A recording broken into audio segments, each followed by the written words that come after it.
Deborah's mother walked in. "Do you want decaf or regular coffee?" She looked at Deborah. "Oh, you're up. Don't just stand there. Say hello to your grandpa and grandma." "Hello," Deborah said. She sat in the chair next to the couch where they were sitting. She folded her hands in her lap and tried to make polite conversation. It was more of Allison's friends and family to fool.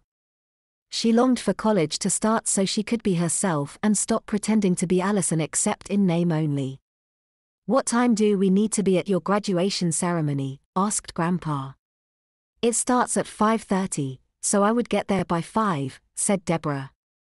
"I think I have to be there even earlier for rehearsal."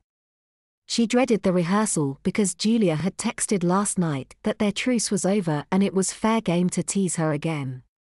Deborah had opted out of signing up to go to the party after the graduation ceremony because she knew Julia would resume the teasing. "Tell Grandma and Grandpa where you will be going for college," her mother said. "WSU, said Deborah. "I'm majoring in EE." "I thought you were going into teaching," said Grandma. "That's what you told me when you visited during spring break." According to her grades, Allison was really too smart to be a teacher and Deborah did not care for teaching. Not that she wanted to knock teaching. Deborah had the benefit of 2 years in electrical engineering before she gave up school due to money issues. Of course she chose engineering. "I just changed my mind," Deborah answered.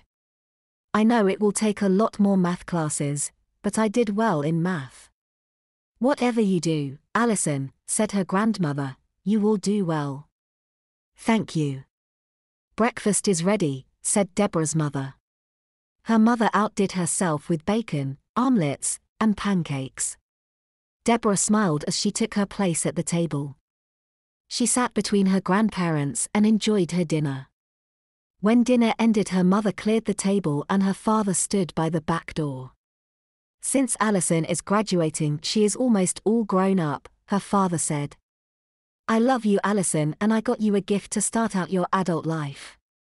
Come on. It's in the garage." He led her, her mother, and her grandparents to the garage and opened the garage door. Inside was a black car. It was exactly like James' car, but it looked a lot nicer. The paint was shiny black, not scarred and rust-trimmed like the ride she rode to prom. "It's a 1984 Ford Crown Victoria Police. It was the nicest one." Her father put his hand on the hood. "There is not a spot of rust on this one." He opened the hood and Deborah gazed at the engine that looked like it barely fit in the car. A 5.8-liter engine and a variable Venturi carburetor. The car was well taken care of. Deborah opened the door and sat in the driver's seat. She looked into the back seat, expecting to see the metal barrier dividing front and back seats, but it wasn't there. In fact, she couldn't tell from the inside that it had even been a cop car. She stood up and gave her dad a hug. "Thank you. Now it uses quite a bit of gas," he said, "but it has power." "I love it," said Deborah. "And I love you and want you to be safe." He walked around to the passenger side and sat down. "Let's go test this out." "Get in." "Yes, sir." She sat back down in the driver's seat and her dad handed her the keys. "We'll be back in about an hour," he said to her mother and grandparents.